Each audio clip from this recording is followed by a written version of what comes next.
For more update, this watching Pappu Kid Dancer. Subscribe to channel, press the bell icon.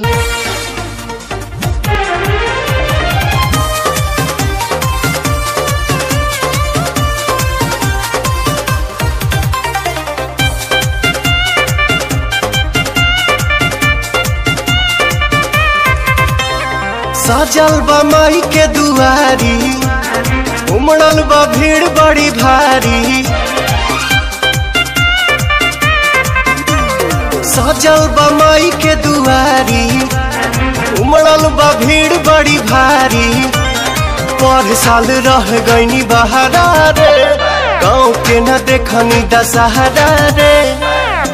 अब के न जाइब बंगाल में, असो होई माई के पूजनवा हरा के पंडाल में।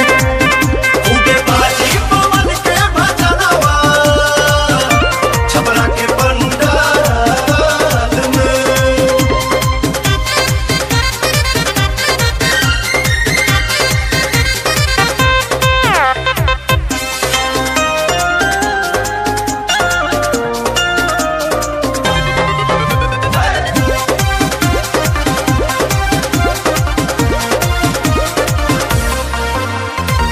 मंदिर में जाइब दिया जराइब, 9 दिन कुछो न खाइब।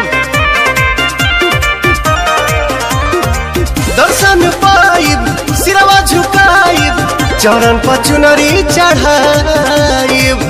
झोलुहा लगाइब निमिया डाल में, हसो होई माई के पूजनवा आरा के पंडाल